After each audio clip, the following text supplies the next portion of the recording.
Tonight is a good night to die. Who don't want you to die, Master? Not me to die, the other guy to die.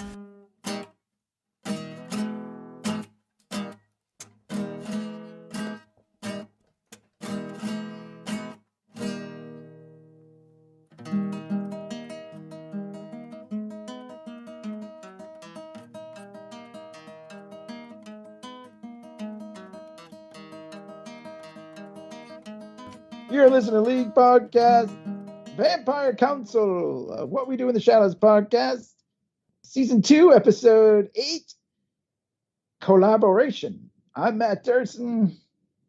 Play Inferno. And Sam Furst. Dark greetings, fellas. Dark greetings. It's actually a lovely day. We're finally getting into good weather, but vampires don't go out in the day, so it doesn't really matter. But you ruined the mystique. They're supposed to think that the podcast is vampires. Oh, well, I heard tell. So here we are. I'm the one with the ambulance. Yeah, 8 episodes in. We're almost done. Yeah, 8 episodes into this thing, and yeah, it's going by. Time is going really strangely in quarantine. I'll say that. Sometimes it's going so fast, and sometimes it's just like, oh, this will never end. But I know it's like weird. At least we have nothing to do for months, and then the past 3 days have been the busiest days of my life. I'm like, what the fuck is happening? Yeah. It's crazy times. But we have good shows, and we have another good show this week. This one, I particularly love this one for the music. We'll get right into it. Laszlo, at the beginning, the very first scene, grabs a jogger, and he's feeding in the bushes in the park. I love this guy. He's out there. He's like airboxing, whatever. Yeah, he's and like just, doing the Rocky. He's jogging, taken away, but he's punching the air. And then, he's taking on the night. Yeah, he's really getting into it. And then Laszlo stops. He hears in the background, far in the background, he hears "Come On, Eileen" by Dexy's Midnight Runners, and he's like, "Wait a minute, what is that?" And the guy says something like, "I didn't say anything." He's like, "Shut up, Jogger Man." I love that. I'm not talking to you, Jogger Man. So the guy tells him it's Dexy. It's "Come On, Eileen." And he says, when is that from? When did that come out? Yeah, 1982. He said, I'm surprised this guy remembers it was 1982. I was going to say, I probably know the most about Dexy's Midnight Runners because I really, really like that band. That they kind of come off as a one-hit wonder, but they really are a pretty cool, experimental, rock slash kind of punk-ish kind of band, a London kind of band, and they have other really, really great songs. And on my phone, my most popular playlist is my Dexy's Midnight playlist, and it's it's a couple of Dexy's Midnight Runner songs, and then a bunch of songs that are kind of remind me of what they were trying to do. So I really love that, and I was like, oh. And then I'll never forget my favorite. You know how people put funny things in their Twitter profile, I'll never forget, I don't know who it is, but somebody has on the Twitter profile, it says, "Seriously, Eileen, come on." I just thought that was so funny. It's not you? It's not me. It's not me. Yeah. I could. It was Someone so long ago you. that maybe I could probably do it now and people would think it was me. But I just thought that was great. One of my funniest Twitter jokes I've ever seen. That is very good. That is a good one. So Laszlo claims to have written that song back in 1852 or something like that. Yeah, but it was on called Irene.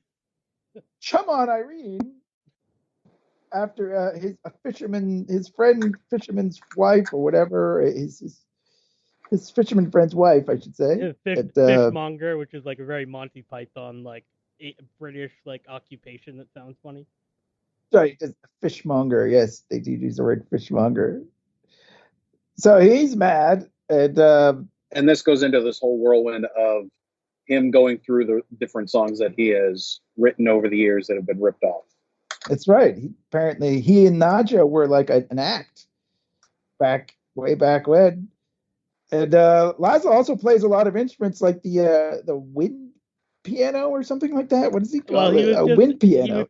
coming up with names like Laszlo names for real instruments, so like the accordion. Right. and he was like the 3-stringed triangle plucker, which was like basically like a ukulele or kind of like a bazooki guitar kind of thing. and Axe Johnson's winded clarinet or something to that effect. Yeah. It's so Laszlo. I mean, he when he found Nadja, like he discovered that she could write lyrics, and her lyrics are sort of a lot like they're sort of always about death and eating people, but where his lyrics were basically just words that rhymed with themselves. But he did write a version of "For He's a Jolly Good Fellow," which was just "I'm a jolly good fellow." So that was pretty good. Not he or she. Right. But I'm the jolly good fellow. And then what was the other one? Wheels on the Bus? Yeah, he did a row your boat, but it was Row Your Boat. That's what it was. Was it? I don't remember what the original. Something about masturbation or something. I feel like some sort stroke your cock. Yeah, maybe that was. That was. Until it creams. You wouldn't think rhyming cream with cream works, but it does. Yeah, right. Like we're really just talking about jerking off a lot in this episode too. I know. There's great masturbation. Lovely. Yeah. So yeah, I guess while they're debating on the songs and everything, they get a visit from Benji. Guillermo answers the door. There's a guy, Benji. He says he's here to see Nandor. Nandor promised to make him into a vampire. And then Guillermo is, of course, appalled. Well, he was his familiar from the 70s, who that's right was really kind of a pushy about becoming a vampire. Yes, they show all these. So how do we established this? I think we've established this in previous episodes, but how do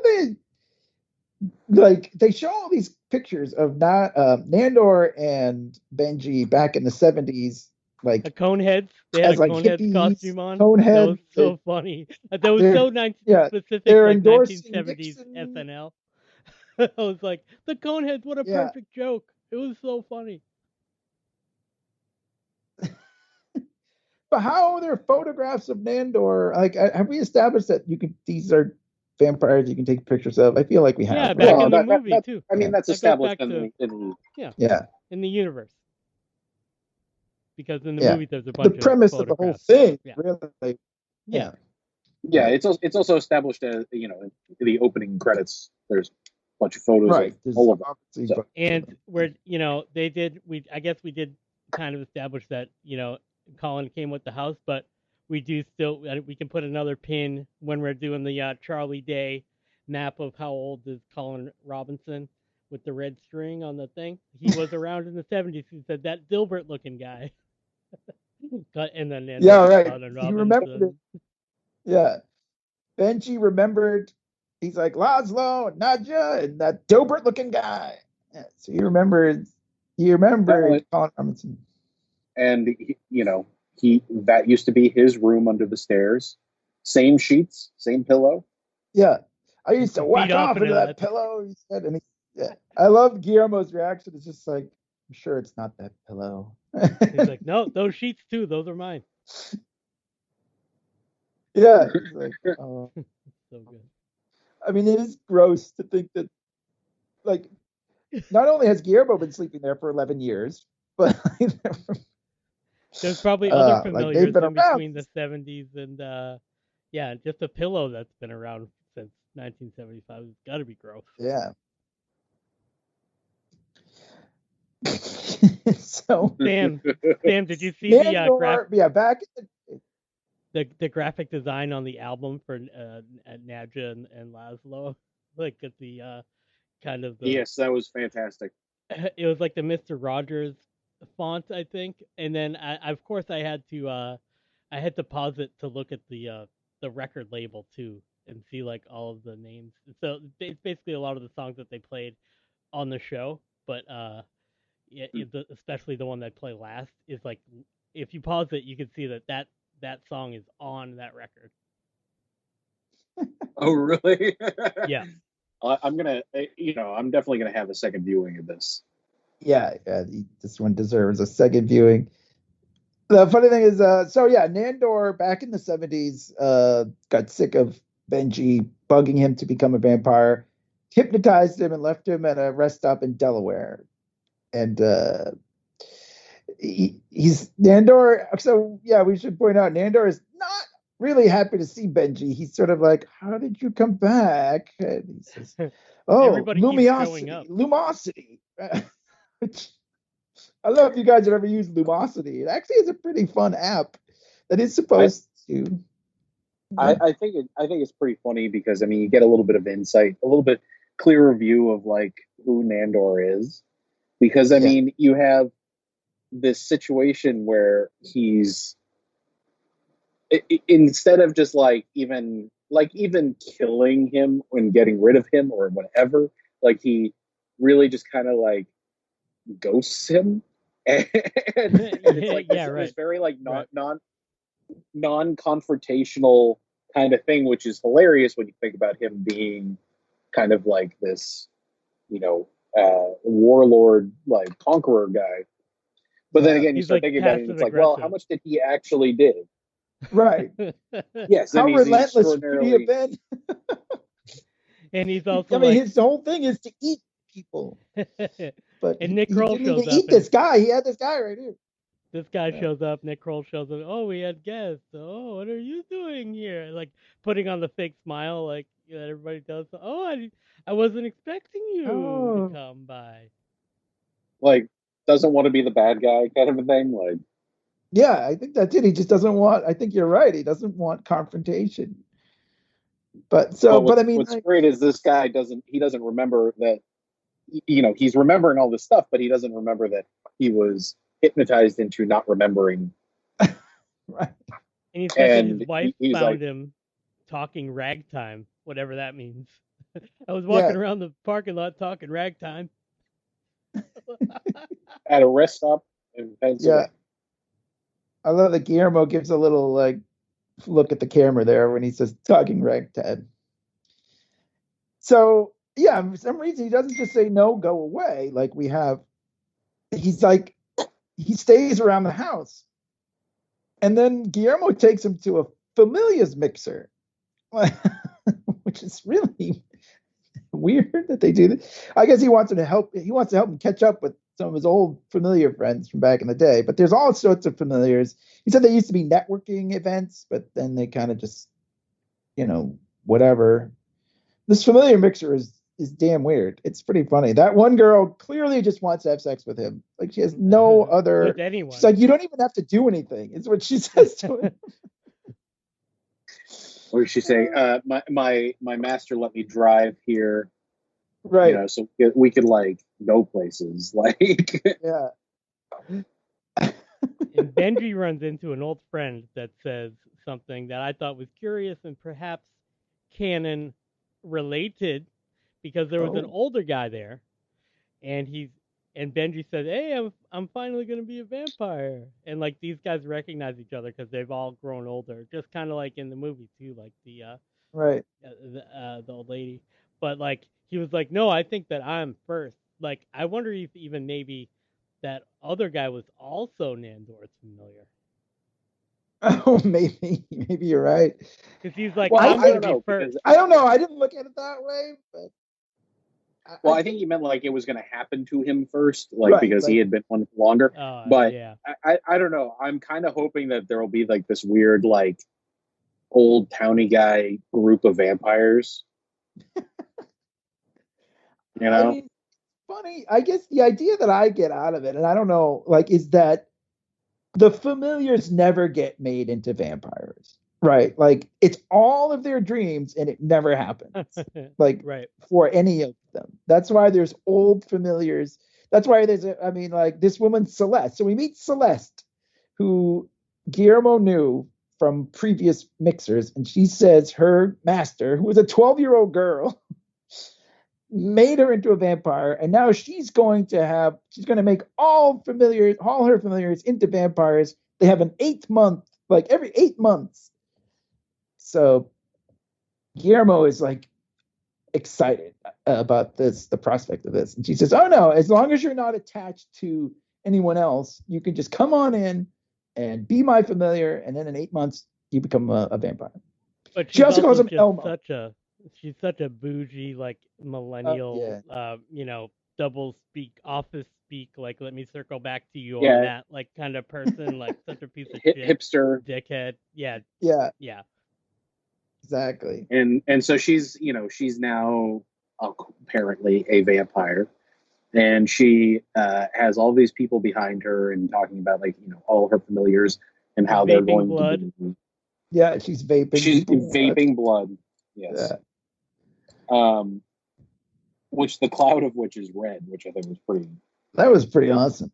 Yeah. Yeah, I thought that was well done. Guillermo, you wouldn't like it. You got it. Yeah, you're human. You just go. That was so good. She does also. She says that she's going to turn all of her familiars within a month. Is that what she said, or with she like said 8 months? Right? Was that what it was? Was it? Well, I don't remember but it was a finite amount of time. And she also says, "Oh, none of that master bullshit." So we don't do that here, but it's okay. You're new. Right. She also, well, first of all, he has to go and get free of Nandor. So he goes back to Nandor and he says, I master, we have to have a talk. Meanwhile, Nandor thinks he's just getting him away from Benji. Like he's not even, he's like, oh, thank you, Guillermo. He's like, no, I really want to have a talk. And he's like, and he's taking the chair and he's like backing him into the corner with the chair because he's going to have to sit down. And I mean, again, this is Nandor being sort of, he's really just kind of like tiptoeing around the subject. He's trying to get out of having this kind of uncomfortable conversation, this any kind of conversation.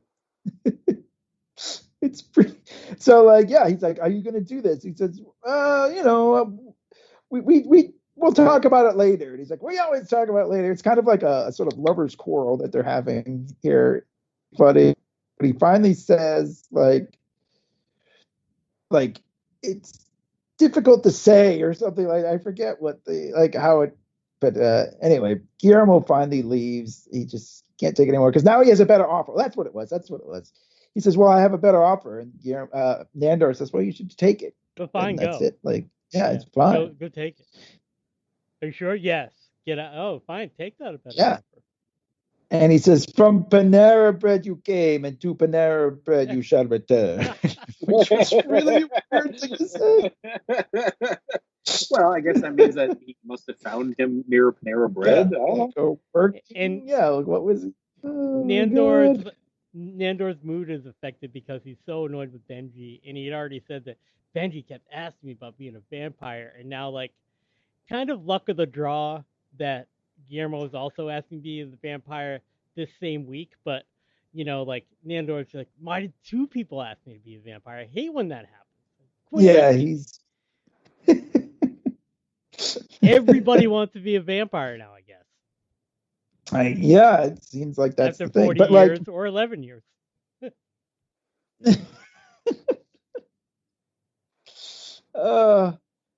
The funny thing is, after he leaves, now Benji is his familiar again, but Benji's old and he can't really do anything, and he's really slow, and he can't close the casket well because he's old.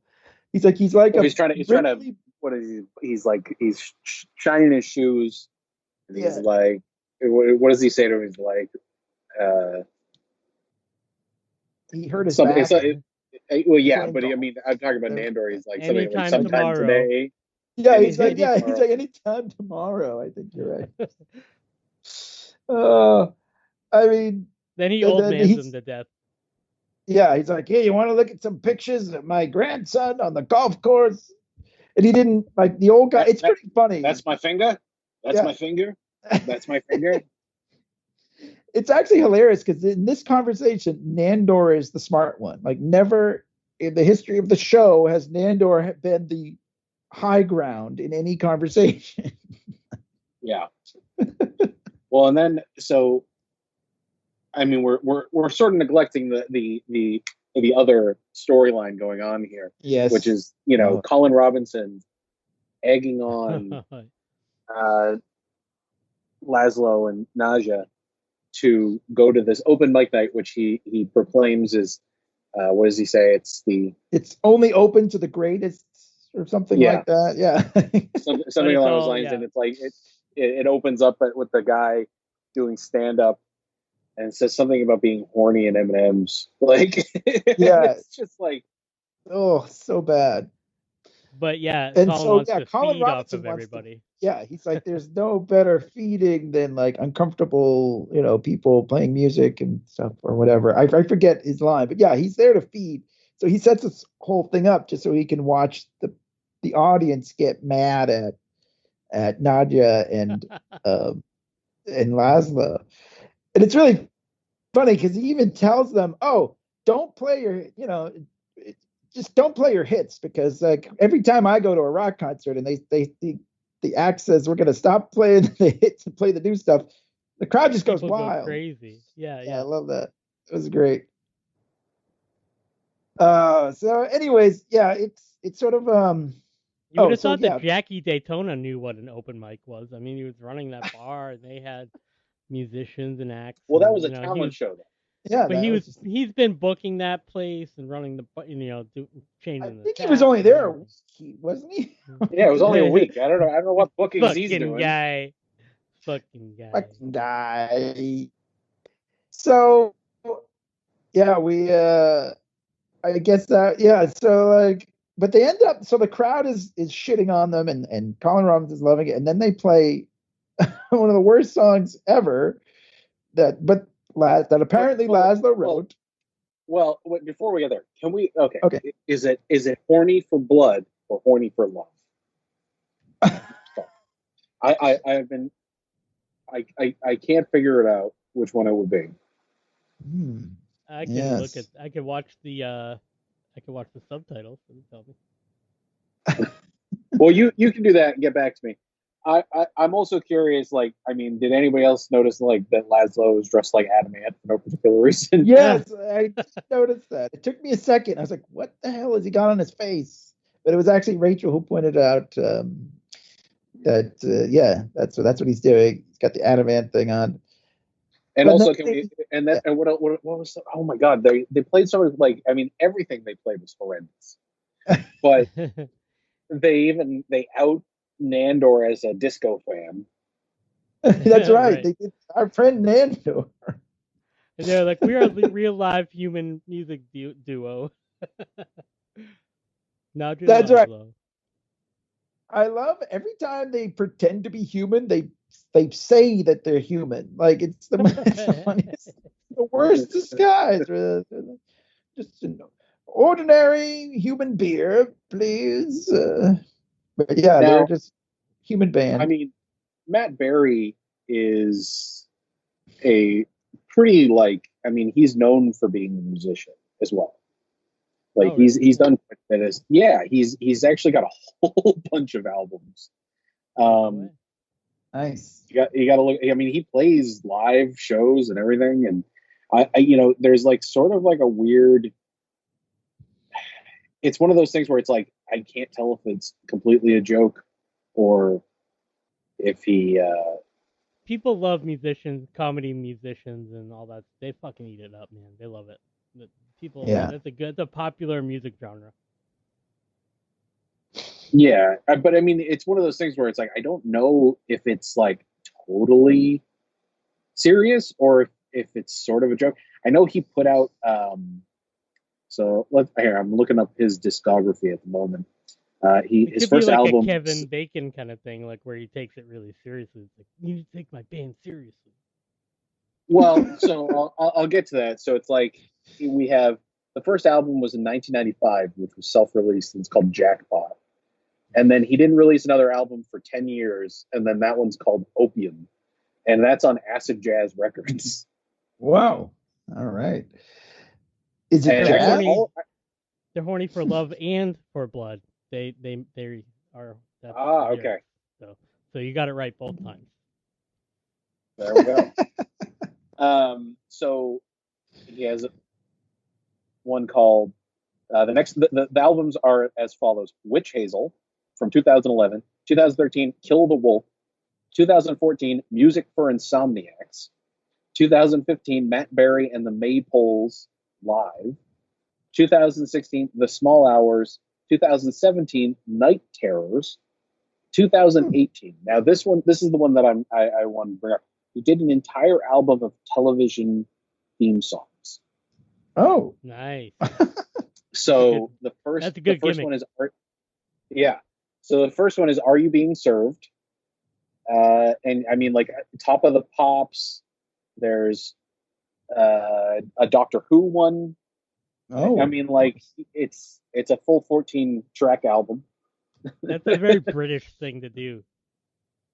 The whole thing Especially sounds do very Doctor British. Who, I guess. Huh? Yeah. And are you Well, being yeah, served? it kind of made me a little bummed out because I felt like they really like played it up to be like really bad. Do you know what I mean? Like, and I felt like it would have been funnier if they were better. If Laszlo was actually really good, Yeah.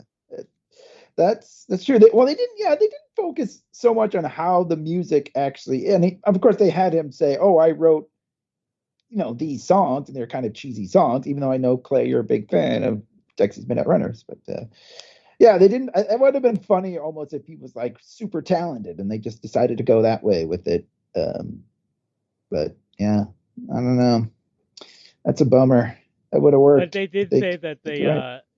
they did say, oh, these are some of the songs they wrote, like the Strokey Cock song, and then it's like, oh, let's do the song about the Olympics, and it's like pole vaulting, running, blah blah blah. And it's like, please, Mr. Hitler, what do you have planned next? What's next, Mr. Hitler? Like, He said, I don't think that one very ages well. Yeah. But when they're at the open mic, the crowd is crapping on them, and then all of a sudden they break out the Beach Boys, Kokomo, right? Was it? Which is not a real place. Everyone knows that trivia, right? About that song. It's not a real place. Mm-hmm. Well, it's not in the Caribbean. There is actually a town in, like, I don't know if it's Ohio or somewhere in the Midwest. There is actually a town called Kokomo, but it's not like a place that you go. Oh, look at that. But oh, nice. There's Matt Berry's television themes. So anyway, but yeah, it gets the crowd because people like familiar songs, and they start. Well, I love how everybody just kind of like pauses for a second and like looks at each other, and then everybody starts singing along as if this song really would bring a room together. I know. That may have been like one of the funnier parts of the episode to me. Was just like literally, it's like everybody's booing them, and then they're like, okay, well, we're gonna do this one last one. And they start playing it, and then like everybody starts singing along, and they're like, "Why do they know the words?" Yeah, why do they know this song? I have no idea. I mean, everybody knows the words, kind of. I mean, some of them, right? I mean, everyone knows that stupid song. I don't know all the names of all the dumb places, but it's like Bermuda, Bahamas, Come On, Pretty Mama, all that stuff. I mean, yeah, everybody knows it. Of course, Colin Robinson is upset because now he's not able to eat. He looks real bummed out. Yeah. But I like that little happy ending sort of for Laszlo and Nadia. So but back at Celeste's house, Guillermo is there, all the familiars are there, and they're all kind of like, so why don't they were kind of bored or whatever, and then she's kind of like, why don't you make us into vampires? Well, right? before we got there, there's the part where Nandor comes and sort of like pleads to Guillermo Oh yes, that's right. So I loved Guillermo's body language in this. It was such like a like shitty kid, like who knows that you Yeah. like. Do you know what I mean? Like a kid who knows like you can't fucking punish Oh, them, like yeah. that kind of a Yeah, thing. yeah. There's nothing you And can do now. it was so funny. I mean, watching him because he's just kind of like laying across the bed and he's like, yeah, okay, whatever. You know, like Yeah. very Well, dismissive. And it Celeste lets us do this. Yeah, like I forget what it was. Like Celeste lets us do this. You know, whatever. Yeah. I imagine that like he had to have been channeling like somewhat of like, you know, the kid with like the step parent. It's like, well, my Yeah, dad right. do Yeah. that, you know. It's like when I'm at my dad's house, I don't have to do that. You know, that When kind I'm of a at my thing. real dad's house. You're not my real dad. Yeah. But I gave you this Yeah. big room. Yeah. And poor Nandor, like he has nothing. He's just trying to sort of see if there's any hope, you know, like. He's But he also, doesn't have he anything. kind of hates Benji because he's just like an old man and he smells like mashed potatoes. Yeah, Benji. He has no time for Benji. But he kind of also needs a familiar. Like, you know, he's helpless. He's like Mr. Burns. Like without Smithers, like he needs. Yeah. Nandor needs And a then there familiar. was, He can't do anything. We can't forget about Sam the cat with his little paws made all the charcuterie and stuff for the hipster familiars.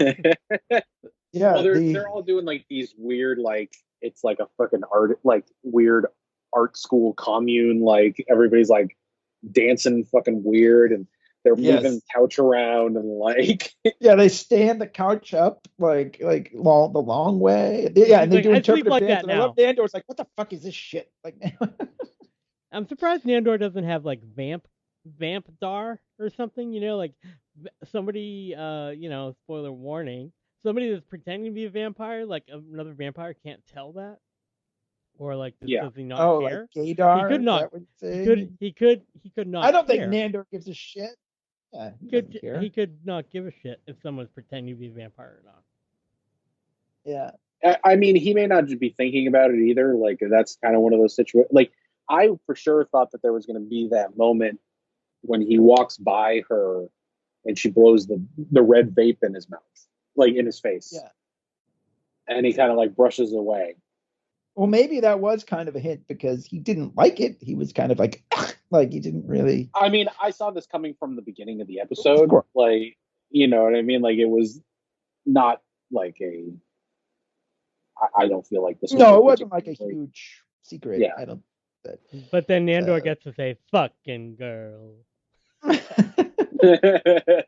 I do want to mention. I don't know. I just thought this was a funny thing too. I get to go. We're going way back here, but I thought one of the funniest moments was she hands she hands Nandor. Jesus, she hands Guillermo a wad of cash, and she says, "Since you're the last one here, you get the Shake Shack." And he's like, "Oh, what do you want me to get?" And she said, "Shake Shack." So he's like, "Okay, I'll be right back with the Shake Shack."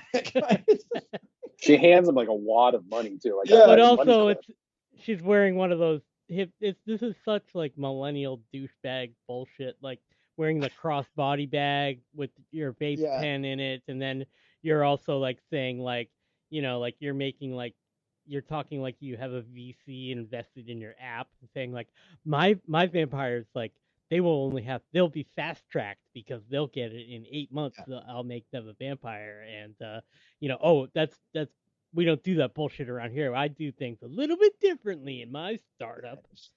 Yeah, that's basically what it is. Yeah. And it's like a new tech company, and it's like everybody's like getting Shake Shack, exactly. Everybody's hanging out, like Yeah, and in case you haven't seen it, and you haven't figured out from us, Celeste is not a vampire because what happens is her vampire master comes home, and they're about to have an orgy. She's like putting them off the scent because they're like, "Why don't you turn us into vampires?" And she's like, "Let's have an orgy." Yeah, let's have an orgy. And that one girl just raised her hand right up. She's all ready for it, but everybody else is kind of like, "No, I want to be a vampire." But then the same girl that wanted to standing around awkwardly in these like brown robes. Yeah. But then the doorbell rings, one of those video doorbells. And she looks out, and it's the girl, the 100-year-old, 12-year-old girl. And she's pissed. And she comes in, and like starts killing them all. And Well, so I'm curious. Do you guys think that the turning a 12-year-old into a vampire is as frowned upon as the baby, or less so? oh, I don't know. What was the deal in Interview with a Vampire? That was kind of. They make her. She's a vampire. Yeah, he makes her a vampire. There isn't really. There's no repercussions for turning her into a vampire. But they kind of regret it though. They say, oh, she doesn't. She looks at that woman over there who got to grow up and be a woman, but she's forever stuck like this. Yeah, she's staring at the woman being naked, and but what ends up happening in that is that they have killed a vampire, so they get killed. They meet the son. Is how she gets. It's pretty much exactly first season of What We Do in the Shadows. She's charged with having killed the vampire, so they lock her into this thing where exactly this well, just like in What We Do in the Shadows, and her and the woman. Well. Oh yeah. And they're both killed there, which sort of makes Brad Pitt kind of lose his mind after that point, and that's when he fucks shit up. And it's funny because we'll finish up. We'll get to the other discussion that we got going on here. Of course. But so she's like, Celeste, why am I locked out? Like, do you have people here? Like, she's like, oh shit, she starts panicking. And she pulled the fangs out. That was fun. She was like, gang, and throws them on the ground. And so the 3 12-year-old vampires come busting in and start fucking killing everybody. And then I love it because we get a quick cut and it goes back to Laszlo and Nadia. But then it cuts back and we sort of see Guillermo sort of like slinking out, like sneaking out, and he's got Sam wrapped up in a blanket. Yeah, he's got Sam the cat in a huge blanket. It's like it's a big puffy blanket, but he's got like he's got some blood on him and everything. Yeah. So stuff was going on.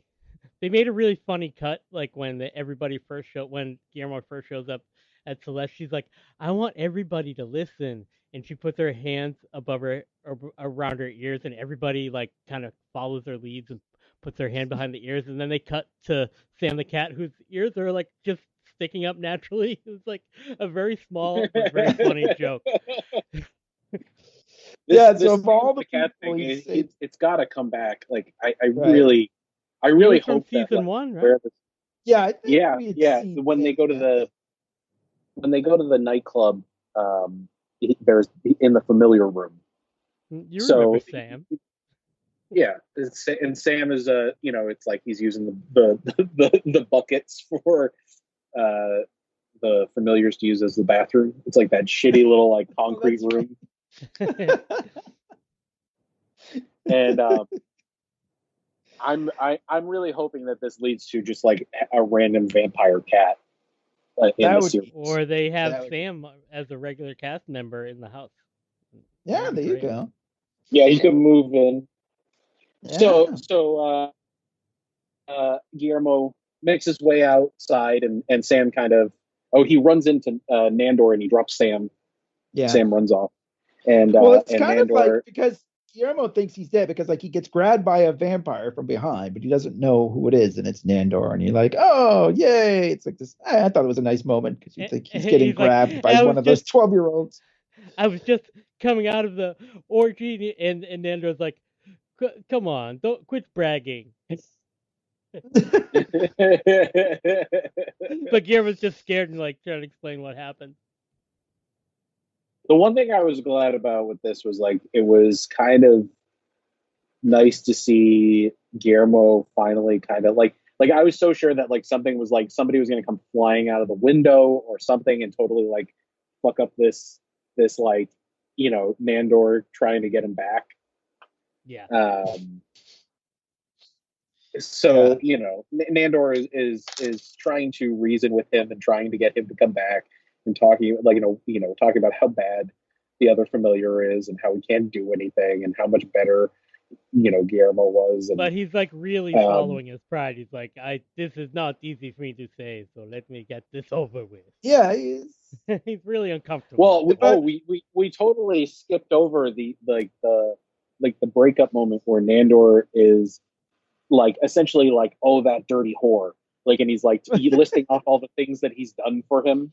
That's right. Where he the glitter painting for his For birthday, his or something. some shit. Yeah. Which was a good choice on that to put that in.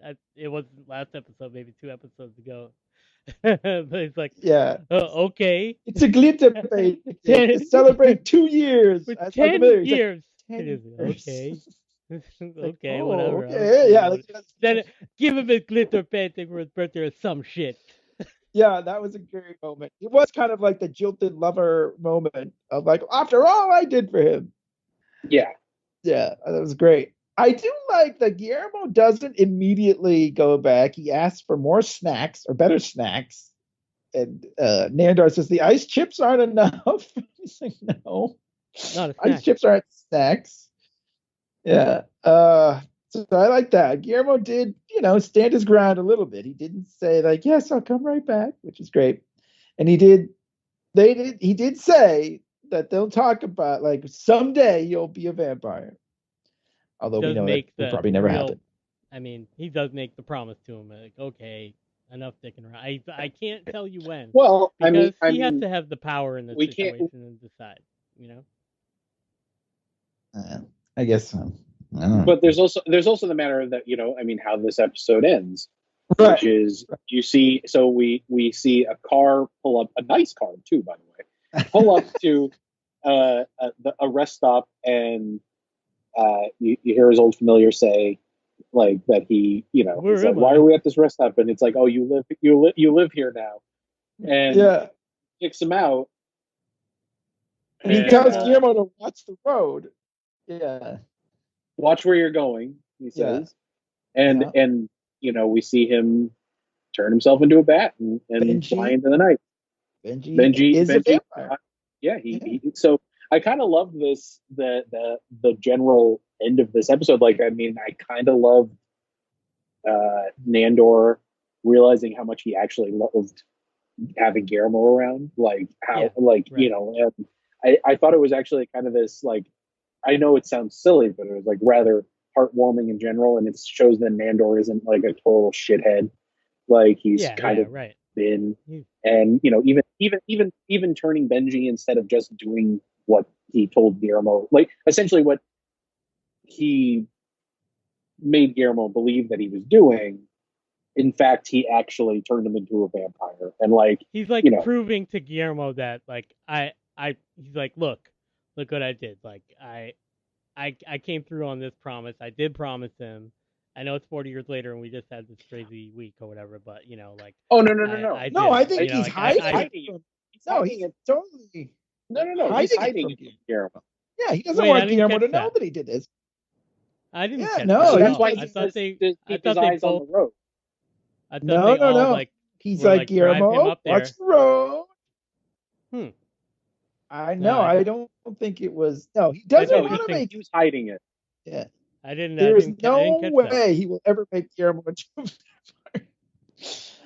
Because I think he likes Guillermo. Like, I think that's what Sam is saying, and I think he's right. That he likes Guillermo, and he wants him as his familiar. Deep down, even though he doesn't show it, but he does want him around. And if he turned him into a vampire, it wouldn't be the same. And I don't think. And also, I also think that Nandor, his way of kind of just getting out of that situation was just to do it. You know what I mean? Like, getting out of the Benji situation, which is like, okay, I'll turn you into a vampire, but you got to leave or whatever. Like, so. But yeah, I think he's right. It is kind of heartwarming. Sam's right. I thought it was still heartwarming, but I read the scene differently, and now I feel stupid. You guys read it right. No, it's very subtle. Well, I turned to Rachel and I said, wait a minute, did he not tell Guillermo? And she said, no, I don't think so. So yeah, she's a good one to bounce this stuff off. But yeah, that's I think was the crux there. Yeah. It was definitely, like, I think it was like, Well, I think it was like a matter of like he didn't want Guillermo to like totally think he had like gone soft. You know, right. I think that's more of it. Like, you know, he does seem to think like, I don't know. It gives you a little bit more. Like I said, this whole episode, I feel like you got a little bit more of like Nandor's thought process and like who he is really. And I think that I think he's a big old softie when it comes down to it. I mean, that is true. Like, but he is also kind of nerd. Like, he doesn't like to have like those hard conversations. You know what I mean? But he did so give it is him a kind of- nice gift. He said he gave him a pillow and he said, "This is for you. It's for beating off purposes." That's right. But then he dropped it and he said, "We're not going I'm back not going for back it." for it. I mean, But, yeah, I It's agree. like I think Superman it's and we Lois did learn a lot flies about him away. Nandor. Yeah, but that he likes. I mean, so I mean, let's discuss, shall we, fellas? Because I feel like we need to, other than just recapping the episode, I feel like we need to discuss like what our predictions are, where we think these events are kind of leading up to. well, what I'm Because saying I felt like very much with this episode. What were you saying? No, go ahead. You thought with this episode? Go ahead. With this episode, you know, I mean, we kind of like, this is the first episode of the season. I feel like we didn't get any of Guillermo struggling with his. Well, that's what I was gonna say. Like, did this resolve all of that, or is like the vampire hunting Van Helsing thing still gonna show up in these next two episodes? Or it's like, because like Guillermo really does want to be a familiar and a vampire, you know, he doesn't want to go with his instincts. So is that resolved or what now? Who knows?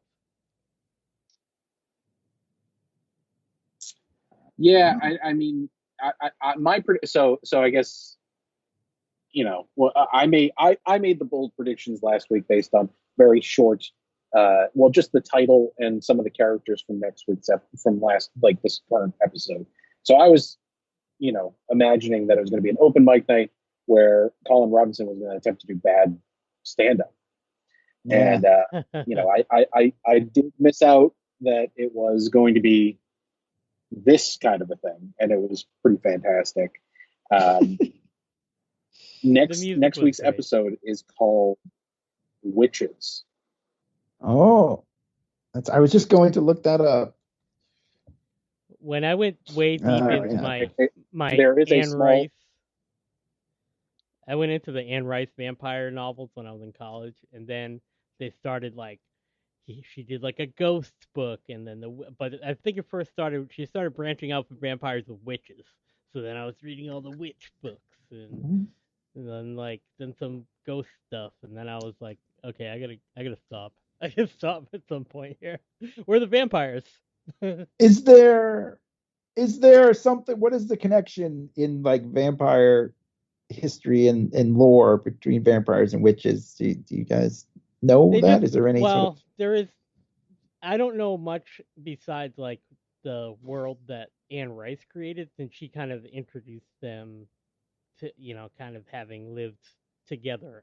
You know what I mean? Like they're just forces, kind of like, you know, unseen dark underworld. Like, yeah, the vampires know that there's witches around, and you know, vice versa, and they don't get too entwined. But in those books, in that universe, for instance, like that's kind of how it is. Like all that stuff kind of. So exists. I mean, the Anne Rice books are really like, like it's kind of the Bible for any kind of modern vampire storytelling. Yeah, they really kind of set the bar, and like a lot of the rules that go along with it kind of come from those. You know, I mean, with What We Do in the Shadows, I mean, they seem to pull from a lot of different things. Everything. I think. Yeah, definitely. Yeah. It's comedy, so you know, and with if you're looking for a vampire and witch kind of thing, you know, the Vampire Diaries went deep into this, along with another series called The Originals. So this was like, Never this get is very into much those. like a vampire-based story, but I mean, honestly, the Vampire Diaries, for the most part, is not a terrible series. It's actually a lot more gruesome than you would think it would be, but it's still Our pal like, I mean, Josh it's a likes that CW show. It's Yeah, right. you know, It's very I love the popular. CW. well, like I the mean, it's a CW. CW show, so it's like if you like Riverdale, like you'd probably like the Vampire. Sign me up.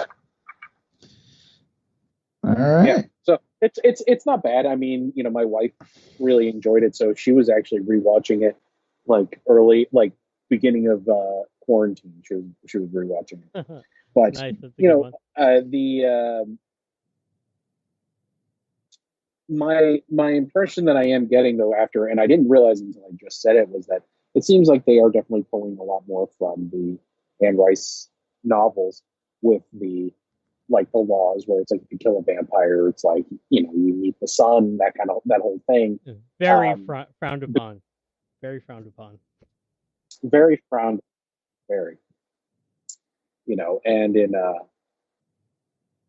but so we do have a short synopsis, and I can only imagine that this is coming back to Laszlo's hat. There's no way it's not. There, I mean, it has to be. It has to. So it's Nandor and Laszlo are abducted by a coven of witches, and the others must venture to Brooklyn to rescue them. Brooklyn. I can't wait to see that. So a bunch of Brooklyn witches, which is going to be. I like how doesn't Nandor say, "Is there someplace further away in America than Delaware?" And Guillermo's like, "Of course there is." Yeah. Nobody has any. I love that. The vampires have no idea where anything is or whatever. They're like, they have no concept disco. of it. Well, they never go out of the house. And they're like talking about disco in New York City. We did skip over that part. What was it? What did he say? He's like, well, if you wanted a bigger room, if I had known you'd wanted a bigger room, I would have moved you into the big blue room upstairs or something. It's like there is like an actual room that he could be using, and it's not. Yeah, if you had said something, like not just to be nice, you have to say, hey, can I not sleep in a closet? Yeah.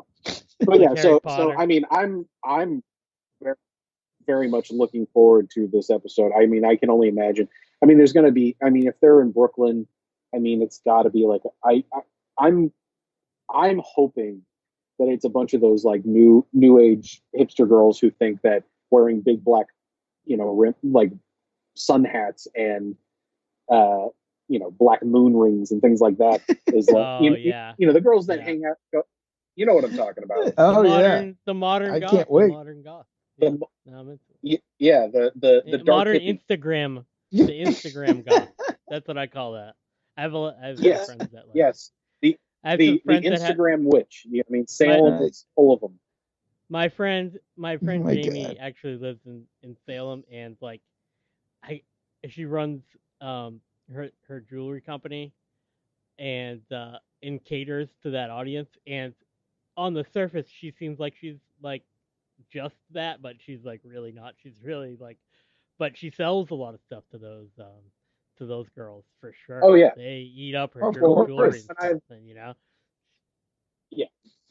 When I've been in Salem in October, it's like the girls dress like that only for going there. It's like it's those type of and since it's just I'm speculating just because it's taking place in Brooklyn, and it could just be a really funny thing. No, I want to see the Brooklyn anything Coven to do of Witches. Ridiculous hat. I'm into it. Yeah, I want to see Brooklyn Witches too. As far as I don't know where the rest of the season is going. I mean, I don't think this is the end of the Van Helsing Vampire Slayer Guillermo Vampire Slayer storyline by any means. I think this is just another chapter. I mean, for one thing, Nandor is still keeping under his hat that he killed Carol last week. So, they're just going to keep that aside. Yeah, but I think that'll ever come out. It's coming across more like it was an accident anyways. Like, I don't think that he actually believed that Guillermo was necessarily Like he had a little bit like of suspicion, a little bit, he- but it's like now he's kind of over that. Like, oh, that was just a Yeah, kind I of think weird thing that he's happened. probably over it. Yeah, I don't know. We'll see though. I mean, I don't think it's dead. I think we'll be seeing the the vampire hunter will be back. I don't think I think this is the whole thing with Guillermo. This whole season, most of the season, there's always been these little hints about Guillermo and which side he's going. He wants to be a vampire, but he also likes to kill vampires. So it's kind of well, interesting. I actually don't think he likes to kill them. Well, he Do you doesn't know what I like mean? to, but deep down he has this need to, maybe, or something. I don't know. Maybe Well, not even and that. he does. It happens. He protects the house from the vampires. So like he's Right. protecting He his does master that. by killing vampires. So it's kind of like he's like a Dexter of vampire killing in a way, or something. Yes, he is. Indeed. What was the other story that you wanted to go back to? I'm sorry. Was it Sam? Okay, so Yeah. did you forget who I was? No, I would. Sam the cat. Cut to Sam the cat. Sam the cat. Yeah. Well, so the the whole thing that's going on with Guillermo having to protect them from these vampires is that they still believe that they killed the master. Oh, So yes. the Vampiric Council believes that they are responsible for the death of the master. So I see this, speculation for the season where this is going to go. This could go one of two ways. So I did actually find myself, and I rewatched the entire series, just last week. Nice. Just because, like, it was like over the weekend, goes by like I in a just couple sat down hours. and turned it on. It's so good. Yeah, it really like So worth it's so good. But in the episode where the master gets killed, they are burying him and they give him his last drink. So they pour blood into his mouth and his eyes glow red.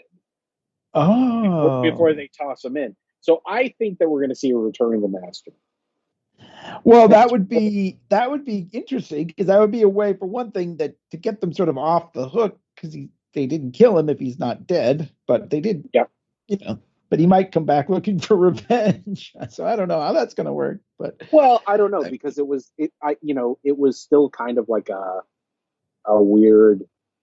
It was an accident. I mean, he was on. The door opened. Right. And that was that. But who knows? Well, that's good. I like that That's good speculating, though. That's very, that's definitely. They wouldn't have done that for no reason. Like, they put it in there, obviously thinking they would come back to it, I'm sure. So, I like it. But did he completely turn to dust? Or did he did not. He became like a crispity crunchity version of himself. Like he was like a charred like Peter in the basement in the movie. And they hypnotized Wellington cups. No, I think Peter burned up. Peter was bones. Peter was bones. He wasn't really. So, but this is more like it's more like a burned log. I guess that's what it was. But they did try to pick him up, and they were trying to put him back in his coffin, and then he broke in half. But again, that doesn't necessarily mean anything. So they were trying to bury him. They put his bottom half into the hole, and they were about to put the top half in, and they gave him the last drink. His eyes glowed glow red. They toss it in like it's garbage. Move on with the episode. Nice. Yeah, so they wouldn't have done that for just as a. I mean, and I'm sure they remember it. I'm sure they will bring him. I'm sure they'll bring him back. That seems like very likely. I believe that I don't know, man. I want to see the return of Doug Jones. Yeah. He just turned 6. I know, and we get a season 3, and I see lots of press. Oh, that's right. We're in we're in all the Facebook groups, but people are saying, people are realizing, people are saying Vampire Council. I mean, not Vampire. What we do in the shadows is the best show on TV. It's the funniest thing going on right now. You know, people are really excited about it. Well, with good reason. I don't know what the ratings are or anything. I've never looked into that, but I mean, I'm sure it's as popular as, I don't know, any other show on TV. I don't know, you know what I mean? Like, it seems to be. I mean, it got renewed for another season, so that's all you can, give a show. Like, that's the best. That's the best endorsement you could give a show, right? Oh, we'll give you another season. So, and then it's gonna be a long time before anything's in production. So like, we have to savor these and watch, do like what Sam did and fucking watch. Or what I do is I'll put the movie on it. Oh, I'm gonna rewatch the series. Oh, is it movie time again? What I used to do with Curb and Arrested Development is now I throw, I throw What We Do in the Shadows in the mix. Like, oh, that's some comfort food I could really enjoy right now. Please. There you go. That's what we need these days. We need no comfort food. And it's like, you rewatch Arrested Development, and then you get to the last season, and you're like, yeah, actually. Yeah, those last ones were pretty rough. Those Netflix seasons, pretty bad. Great. Yeah, I like the first Netflix season, but the last one, I was like, wow. I usually like everything, but they did not do a good job. Yeah, it was kind of like it was one of those things where the joke kind of ran dry real quick. Yeah, I agree. Well, not like this show. So eventually, when things start shooting again, we'll have another season. Maybe they'll do it all on Zoom. I don't know, but Wibby. The only thing I can hope for is that, like, maybe between the seasons they'll do like video journals. Oh, there you go. I mean, it wouldn't be a bad idea. They could work it into like the whole documentary sort of theme. They have been talking to the cameras a little bit more as far as like when Guillermo went into the house today. Yes, that's right. Nadia said she would. Oh, documentary crew, I want to eat you, or something like that. And then when Guillermo went into Celeste's house, she was like, "Oh, you brought friends." So it is kind of. I mean, that would be a great little way to just tide us over for a little while. Just have little interviews with Laszlo or Nandor or whatever, and maybe have them try to figure out the technology. It would be pretty funny too. So, all right, guys. Thanks again. Okay. Thanks for coming on. Okay, KAO, KOA. Okay. What I said. Thanks for listening, everybody. Don't forget to check us out on Facebook, Vampire Council, LeaguePodcast.com. That's going to be my Monsters. Okay. All right. MonsterGood.com. Of course, check out Sam's stuff over there at MonsterGood.com. Check out, if you go to LeaguePodcast.com, we got Fang masks. So if you got to wear a mask, you might as well. .com/fangs. Very easy to remember, or /shops. And if you go to the shops, you can support Dursin's comic book and John's t-shirt shop and Josh's t-shirt shop. There's actually even a link to Sam's shop right there on our page, so people can find it easy. But buy the Fang masks. All right. So thanks for listening. See you guys later. Okay.